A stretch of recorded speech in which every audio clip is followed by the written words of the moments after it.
There are thousands, if not millions, of unbelievably good singers, talented songwriters. They never break out. They never turn into iconic figures. Yet the two men that you're writing about, they do. What do you think knocked them into the stratosphere? And yet there's thousands of other people that could probably have the scale and range of Billy Joel's voice and perhaps even be as good of a songwriter, couldn't get there. There's four parts. The first is that they were lucky. Luck is always a factor in the outcome of careers, and it seems impossible to ignore that in their case. The second answer is these were, objectively speaking, unusually talented people. With Joel, his ability to craft a hook, a catchy tune, is demonstrably attractive because he was able to do it over a period of time. And Springsteen, of course, as a writer, as a proto-literary figure. The third part is, again, the moment in which they arrived. They arrived when there was an infrastructure in place where they could succeed. There was a fat and happy record business that was willing to underwrite these guys for a few years and have a few misses until they found their way. That's not there anymore. But the last, and perhaps the most important, is that I think that both of these guys were able to compellingly embody an American myth of upward mobility about which they had some sense of self-consciousness and were able to articulate for a generation of people who could really relate to it on some visceral level. People really responded to that and still do. So joining us now on Open Book is Jim Cullen. He's a teacher, author, and historian, and he wrote an absolutely outstanding book. It's called Bridge and Tunnel Boys, and I technically am a bridge and tunnel boy, Jim, although I can't sing. It's Billy Joel, Bruce Springsteen, and the metropolitan sound of the 21st century. And it's just great to have you here. I understand you're also a fellow Tufts alum and a Long Islander. Right. I had Saul Gittleman on. Hey everyone, it's Anthony Scaramucci here with some straight talk. Let me tell you, we've got 85% of our viewers who haven't hit the subscribe button yet. What's up with that? It hurts. Listen, I made my career by going all in. Right now, only 15% of our viewers are part of our subscribed family. So please take action. This helps us book more amazing guests. Hit subscribe, join our community, and let's turn these numbers upside down. Now back to the show. Open Book. I don't know if you remember the provost, of course I do. He just wrote a new book on higher education, and Saul has been a 40-plus year friend of mine, a very big influence on my life. Helped me get into Harvard Law School, and of course, I'm one of the few goys out here on Long Island that knows the difference between a 𝗕ģics and a 𝗕cie because I took his course in Yiddish literature. But your book was fascinating to me for a number of different reasons. I've gotten to know Mr. Joel mostly, not Bruce Springsteen as much, although I've met him a few times. These were two icons of my era. I'm a 60-year-old guy. I've also interviewed Bob Spitz, who was the author of the Led Zeppelin book. I don't know if you've read that book, but I would recommend that to you. He joined us on Open Book a few months back. And these guys represent a capsule in time for people of my generation. Of course, I'm more biased towards Billy Joel because I'm a Long Islander, and my buddies that are across the Hudson River are more biased to Bruce Springsteen. But why write this book, sir? Give us a little sense of your background. Tell us why you wrote this book. Why did you pick these two guys and not somebody like a Jon Bon Jovi as an example? Well, I guess I'd start by saying that, like you, I'm a bridge and tunnel boy. I was born in Queens. My father was a New York City firefighter. I did leave for a little while in Port Washington, so we overlap there as well. I was the first person in my family to go to college, and I bring that up because I didn't grow up in a house where there were a lot of books or educated people. And instead, my introduction to the wider world was through Top 40 radio. And so, I was an obsessive listener to pop music and a follower of the Billboard charts and that kind of a thing. And Billy Joel, for those of us of our ilk, was, an inescapable presence. And I certainly enjoyed him a lot. Although I didn't really think of him as an obsession, nor Bruce Springsteen for that matter. I had older cousins who really were serious Springsteen fans. And then at some point in high school, I just sort of had this epiphany where I realized that this was a very exciting person and that I wanted to be a part of this larger drama that we were all participating in. And of course, that's what's the great thing about pop music is that it creates, kind of communities. And when I went off to Tufts and I did a thesis there, and which I tried to put Springsteen in the wider context of American history, to see him as the heir of Walt Whitman and 𝗤𝗏 Steinbeck and so on, and ultimately wrote a book about him that has just been reissued actually in a third edition. It's called Born in the U.S.A. But the book came about in kind of a funny way, because I had pitched a project to an editor who turned me down because he said that his bailiwick, his area, was regional studies, and what I was proposing was not really a regional book, and therefore he wasn't in a position to say yes. And of course that was understandable, and it just got me thinking, not really actively, just sort of passively, about what I could do for someone like him. And this project just sort of snapped into place very quickly. I had actually thought about doing a Billy Joel book years ago, had sort of put it aside, and suddenly, and I think we can all intuitively understand that these guys have a lot in common. I mean, they were born within 6 months of each other. One was born east of the city. One was born southwest of the city. They signed to Columbia Records that within months of each other. They issued their first records within months of each other. They hit the big after having a couple of records that didn't do well. They hit the big time within a year or two of each other. They both married models. So there is a way in which they led a remarkable sort of parallel life. But above and beyond that, I was sort of interested in the way in which they represented a specific cultural ecosystem that they were both part of. Those of us of the rock and roll generation, we don't really think of Greater New York as the sort of a cultural hotbed. Certainly, the music business has always been centered in New York. But when we think about rock and roll, we think about the Mississippi Delta, or we think about Bob Dylan coming from the hinterland. We don't think about Long Island or the Bronx. But as I began to look into this, I began to realize that in fact there really is a very rich tradition, and it does have a distinctive style, and it goes back to the very beginnings of popular music as an entertainment genre, with someone like Irving Berlin, who was a Russian Jew who comes to the city, writes hit songs over a period of years, sort of has a career, and it sort of goes forward from there. Whether you're talking about someone like Frank Sinatra, or whether you're talking about Dion DiMucci, coming out of the Bronx in the early '60s, or all the way through the Love and Spoonful, the Shore Sound that out of Asbury Park, Brandy, You're a Fine Girl was a #1 record in the early '70s. So these guys actually didn't come out of nowhere. They came out of somewhere pretty specific, and it's really reflected in their musical styles, but it's also reflected in the values that they came of age with. Well, I mean, they came across to us. And again, like you, I have humble origins. My dad was a crane operator, and since you lived in Port Washington, across from Bar Beach, which is now a golf course, that was a large sand mine there. And my father went to work there at age 20. He spent 40 plus years there. Started as a laborer. He was a crane operator, and then he was a dispatcher where he weighed the sand coming out of the trucks. They were loaded by conveyor belt.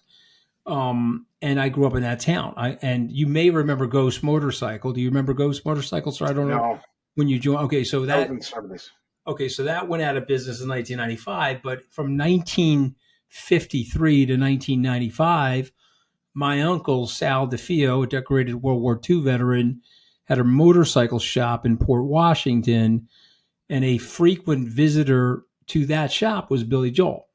And so I met Billy Joel for the first time as an impressionable 18-year-old on Main Street in Port Washington, across from Finn McCool's, is where my uncle's motorcycle shop was. And Billy would come in there. He could not have been nicer to the people there. And of course, he told us a story about how he drank shoe polish. He was very depressed, almost committed suicide. And when he finally broke out and made it, he made a solemn promise to himself that he would always be cordial to his fans. And he was certainly that way at age 33, and he looks that way at age 75. But why, though? Why did these guys, who are rock and roll Hall of Famers, superstars, how did they come across more regular than their 80s contemporaries? Well, that's an interesting question. And, I think part of that goes to their backgrounds as well. I mean, I'm kind of interested hearing you talk about your background in Port Washington, because although I only lived there for a brief time, I know enough to know that it's a fairly affluent town overall. And so living the way that you did, and for that matter, the way that I did, I mean, there is a little bit of a, pressing your nose against the glass a bit. And Well, no, not a little bit, sir. I yeah, grew up in a town where my contemporaries were driving around in BMWs. yeah, My dad was making $33,000 a year working the crane. But let me tell you something about that town, and I think you'll appreciate this. I was blessed to be in that town because they had a great public school system. yes, And so yes, that public school system plus my grades got me into Tufts. yeah. And I had to borrow a lot of money to go through Tufts, but that was really how my career started. And I'm a direct beneficiary of that wonderful public school system in Port Washington. It was very memorable for me as well. And this is sort of relevant for thinking about Bruce Springsteen and Billy Joel, because we think of them as kind of the avatars of upward mobility, which of course they were. But one of the surprising things I learned when I started working on this book is that they're actually products of downward mobility, that their families experienced significant setbacks in the generation before they were born. And that experience really did cast a shadow on their childhoods that lingered for a long time. And so they had that vector, that grounding, that's part of their story.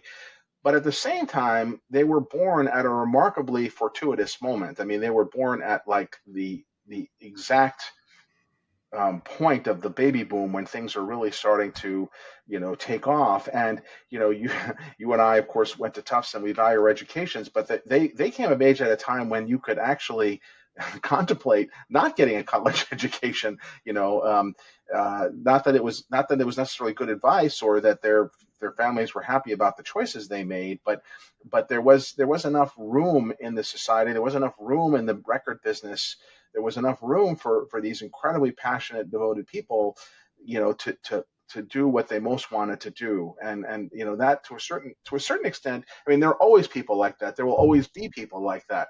But they were also very lucky in terms of the circumstances of the environment in which they came of age.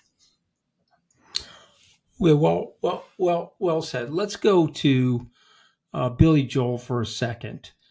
Man, he'll be mad at me for saying this. I'm going to say it though.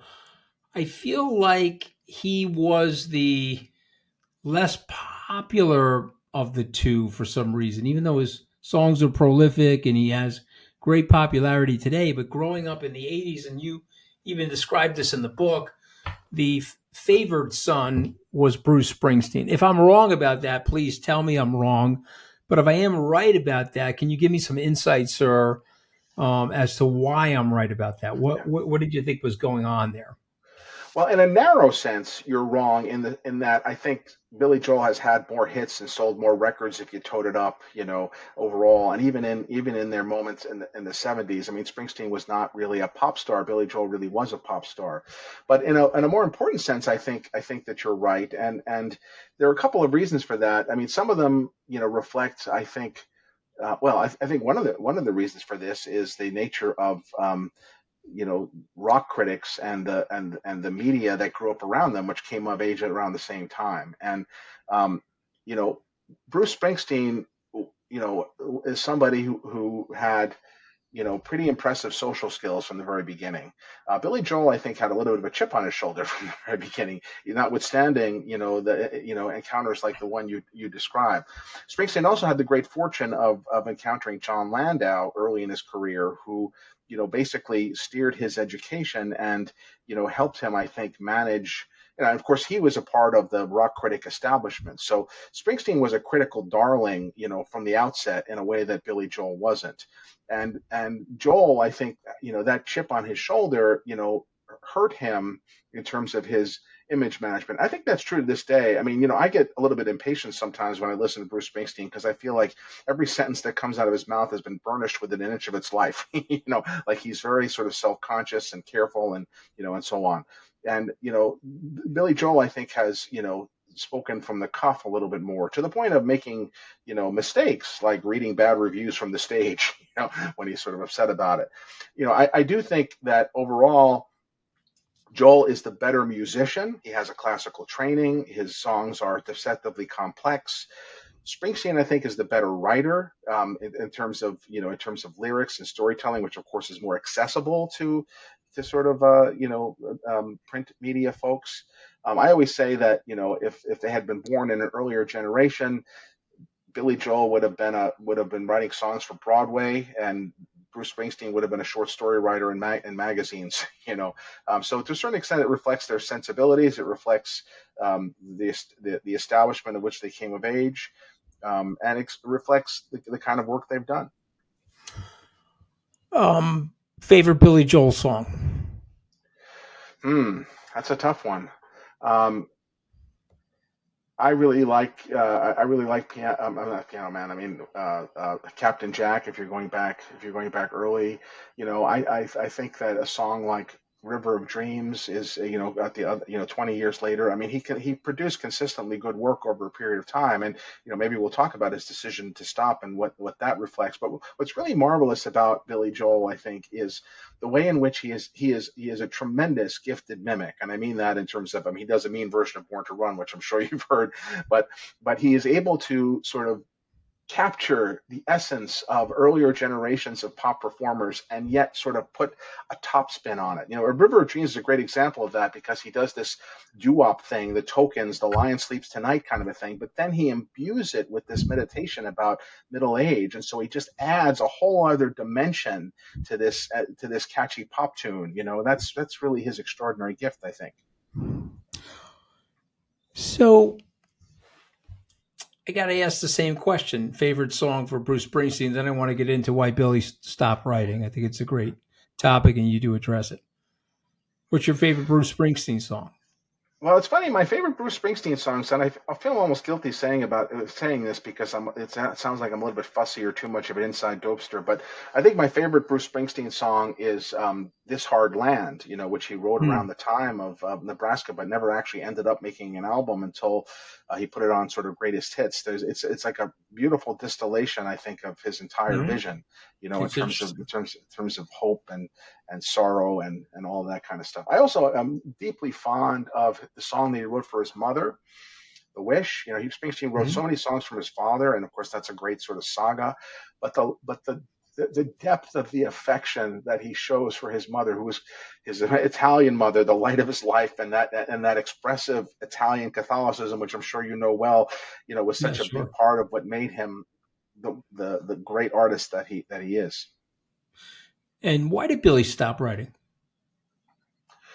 Well, at one level, I think it's as simple as a matter of not enjoying it. I mean, he has often referred to the piano as that beast with 88 teeth, and I think we all know people that for whom some writing, whether it's writing music or writing words, is torture, and it's hard to do, and so I think that was part of it. I think part of it is that a perception on his part that maybe the quality of the work might have been declining, and I think overall I think you can make a case for that. I mean, for me, the irony, and I talk about this in the book, the irony of Billy Joel is that he's at his weakest, in my view, when he just tries to do straight rock, when he isn't trying to invoke, adapt, allude to sort of earlier generations. Springsteen, his work, I wouldn't say has gotten better at time, and indeed, I think in some ways it's gotten weaker. But he has a different makeup. I think he has a deep need for this, and I think he values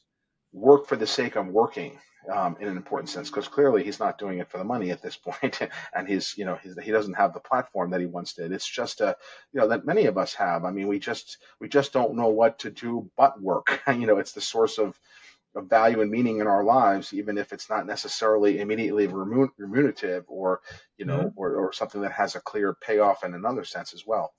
Your book made me think of something I was dying to ask you, which is probably why I invited you on. So this is the central question. So I want you to think about the answer before you respond. Okay. We both are attracted to musicians and music. We both like songs. I'm sure you have your own playlist on your phone or your car, as do I. And yet we also know there are thousands, if not millions, of unbelievably good singers, talented songwriters they never break out. They never turn into iconic figures. Yet the two men that you're writing about, they do. And they do for different reasons. And I guess this is a Simon Cowell question. What is the X factor that you look at? Or what do you think knock them into the stratosphere? And yet there's thousands of other people that could probably have the scale and range of Billy Joel's voice and perhaps even be as good of a songwriter, couldn't get there. Well, there are two necessary but insufficient initial answers to that question. The first, which is perhaps the least satisfying but must be said, especially in the context of the way you're framing the question, is that they were lucky. Luck is always a factor in the outcome of careers, and it seems impossible to ignore that in their case.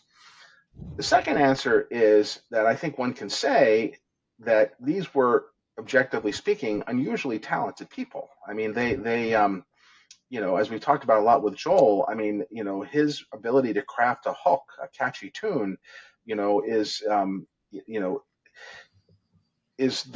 demonstrably attractive because he was able to do it over a period of time. In pop music, you can cruise for a while, but your chance in the spotlight is brief unless you've really got something to say.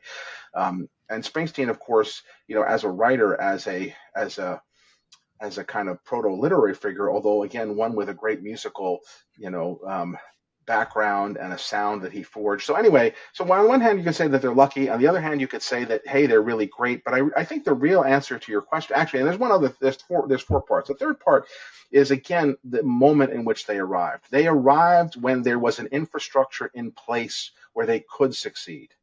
There was a fat and happy record business that was willing to underwrite these guys for a few years and have a few misses until they found their way. That's not there anymore. They could and did tour for years to support their records. So, part of their luck is the moment in which they arrived. If you assume that they'd be successful today, and I'm not sure they would, but if you assume they did, it would happen differently. It would have to happen differently.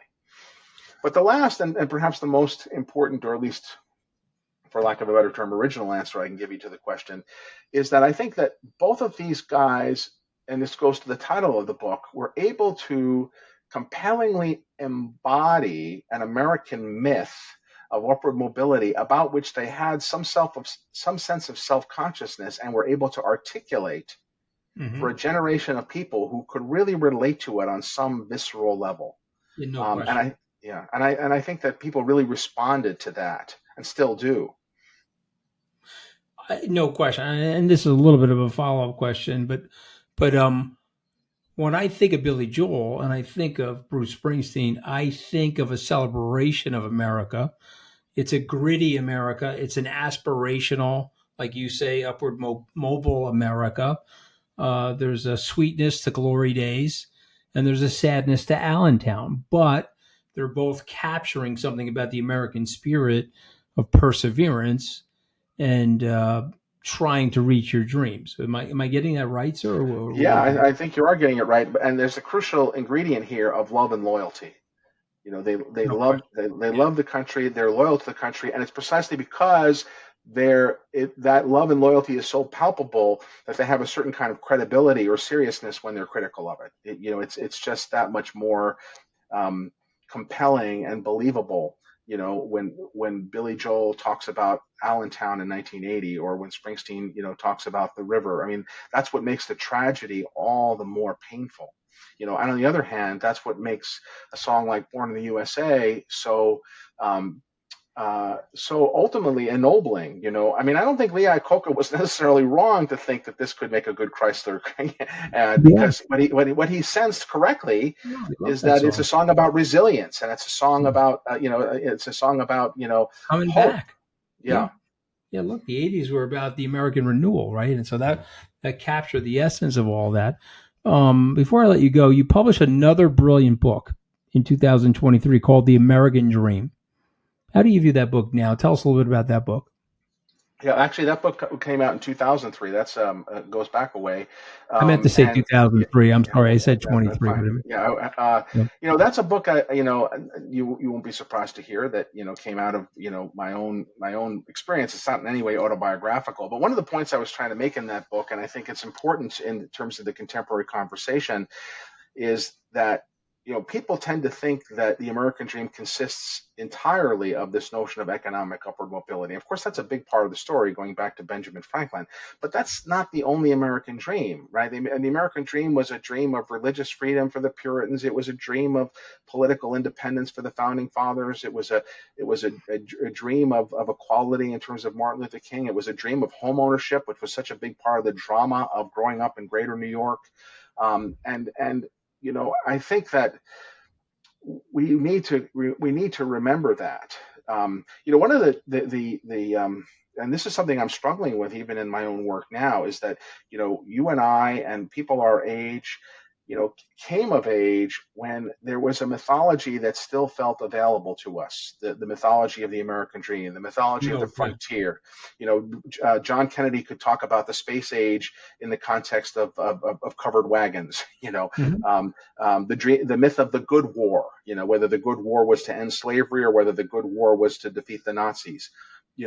One of the difficult, dare I say, tragic aspects of contemporary life are those myths have been really hit hard, and that's a complicated matter. I don't want to start pointing fingers, but the reality is that we can no longer unselfconsciously invoke them as easily as we once could, and that, I think, makes people like Billy Joel and Bruce Springsteen all the more precious to us, No even as question. we try to reimagine an American future that is grounded in what we love and what we're loyal to. Okay, it's beautifully said. We're down to the point of the podcast. I call it the 5 famous words for my podcast. Me and my producer, we come up with 5 ideas, words, phrases. We ask the author to react to them. You can give me a sentence or a word. Let's start with Scorsese. Scorsese is a great tortured um, uh, exponent of the American dream and all its glory and squalor. Yeah, of course. And what we're talking about, Jim and I, is Martin Scorsese, the Academy Award winning film director, who's about to do a biopic on Frank Sinatra. So that'll be interesting. We'll see what happens there. I'm going to say 1980. You say what? 1980 is a turning point of a society that is preparing to enter Indian summer. It has been beset by doubt. There are dark shadows in the land, but there's also a sense of hope on the horizon. That's inaugurated by Reagan's election and a Yeah. bunch of other things that are following in Mhm. its wake. Yeah, and it's fascinating because the New York Times in 1980, I was age 16. They wrote, "Is America able to recover from the malaise that Jimmy Carter talked about?" Time magazine wrote an essay called "The American Renewal: What We Needed to Do." And 2 or 3 years later, we came out of the recession. And felt pretty good about ourselves, and of course, we had things like Top Gun in the movie theaters, which was uber patriotic. The American Dream, Jim. I say the words "the American Dream." You say what? Well, let me just back up just a second enough to say that, as it so happens, I've written a book called 1980. It's sort of a chronicle of the year. But in terms of the American dream, um, it's the myth of my life. It's the organizing principle by which I've understood the way the world works and measured its successes and deficiencies of the country. The last name Joel. I say Joel. You say what? uh, the the prophet of post-war America. Okay. I say Springsteen. You say what? Hmm. Um, the uh, the author of the New Testament. So it's a treatise on how to live. It's a Well, yeah, treatise yeah. on. I think, It's a treatise on who we are.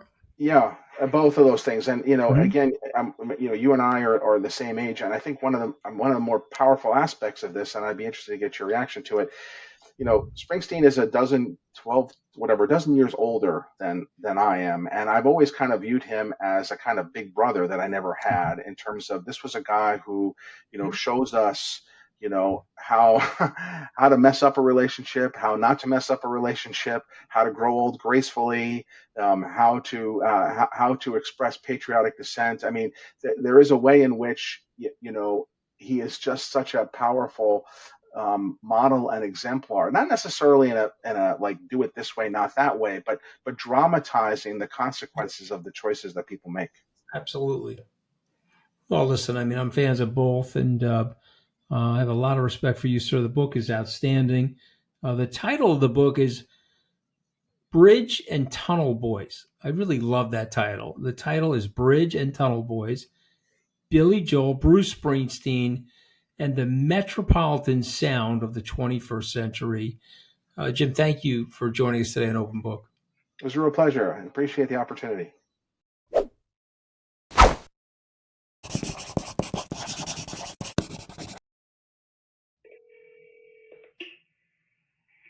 Hello? Ma, Anthony? yeah, Ma, you ready to be on the podcast, Ma, or what? Yes, baby. Of course you are, right? Okay, so Yeah. so today my guest was a writer that talked about Billy Joel and Bruce Springsteen. But you have a relationship with Billy Joel, don't you, Ma?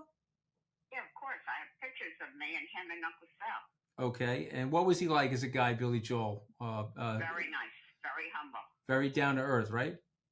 very earthy, very. Yeah. Did you meet Bruce Springsteen too? Did he ever come No. through the motorcycle shop? No.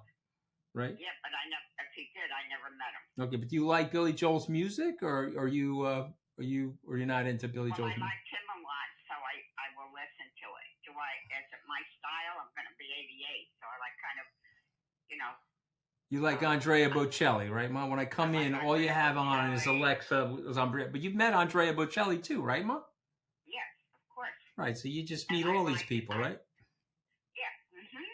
Mm-hmm. Yeah, So thanks to you and my brother. I met a lot of people through my brother. I met Forbes, too. Malcolm Forbes, I remember that. Yep. They all came into the motorcycle shop, right? Yeah, and Billy Joel was buying bikes left and right, and he's very humble, and God bless him. I think he always will be. Mm-hmm. And that was it. I found him that way too. I remember one day I got a chance to take him to Carlo's Pizzeria. I was 18 years old. I think Billy was 33. And he thrilled all the high schoolers when he walked in. He had like a little motorcycle jacket on. And I think we were changing his flat tire or something like that. And he said, let's go get a bite of pizza. He's just a regular guy from Long Island, right? You delivered his bike, and you saw Christine Brinkley because you came home and told me, oh, Ma, she didn't have makeup on like you. Oh my God, man! You remember everything, Mom. Of course. Oh, yeah. I'll tell you something embarrassing. Okay, I didn't want to leave Billy. I was picking up a bike, and he had half a tank of gas, and so I wanted to siphon the gas off for him, put it in into the new bike. And me and my cousin, Bobby, were there. And the way you siphon gas, you got to suck into the tube to create the vacuum, and then you throw the tube into the other tank. Of course, I didn't understand how to do it, and the gas went into my mouth. I was like, that was disgusting. I still remember it. It's only 40 years later. But Bruce Springsteen, you listen to his music, Ma? Not really. No. All right. But you like Billy Joel? I love Billy Joel, and if I saw him today, I think he'd remember me. Yeah, no, of course. He was one of the ones that said I look like Natalie Wood. I know. Okay, Ma. We know, Ma. He did. Yes, Ma. He said to me, oh my God, you know what? You resemble Natalie Wood. Oh my God. And I said, well, you made my day. Ma, you're too much, Ma. All right. Hey, thank you for watching this episode. If you enjoyed this episode, here's another one right up here that you might like.